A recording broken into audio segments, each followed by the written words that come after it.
નમસ્કાર મિત્રો, હું છું પ્રતાપભાઈ ગોયલને વાત કરીશું આજે ઘણા ખરા એવા કામદાર ભાઈ બહેનોનો હજી પણ મારી પર ફોન આવે છે અને હજી પણ જે કોન્ટ્રાક્ટર ચોર છે એ લોકોએ હજી પણ કેટલાય કામદારોને બોનસ આપ્યું નથી. તો આવા કામદાર ભાઈઓ અમારી કામદાર એકતા સંગઠનની ઓફિસ પર આવી અને તેમની એપ્લિકેશન લખીને અમને આપી જાય અને તે પછી એની પર એક્શન આપણે લઈશું. હવે કેટલાય મિત્રોનો એવો ફોન છે કે અત્યારે લગભગ આજે 19 તારીખ થઈ ગઈ, પરંતુ જે કોન્ટ્રાક્ટર ચોર છે એ લોકોએ હજી પણ જે કામદારોને કોન્ટ્રાક્ટના કામદારોને હજી પણ પગાર આપ્યો નથી.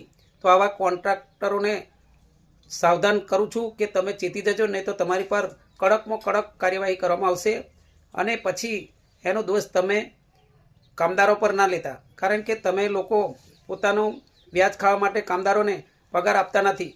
તો વહેલી તકે એમનો પગાર આપી દેજો. અને કેટલાય કામદારોનો એવો પણ ફોન છે કે તેમનો પીએફ કપાય છે તો પણ પીએફ એમના ખાતામાં જમા થતો નથી.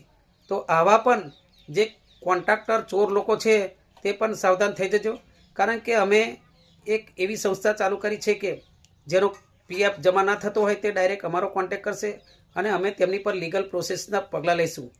તો દરેક કામદાર ભાઈ બહેનોને જણાવવાનું કે કોઈ પણ તમારો પ્રોબ્લેમ હોય તો અમારા કામદાર એકતા સંગઠનની ટીમનો સંપર્ક કરો અને મારો નંબર પણ તમે લખી લો 63 52 72 59 26. કોઈ પણ તમારું A to Z પ્રોબ્લેમ કામદારોનું હોય તો અમારો સંપર્ક કરી લો.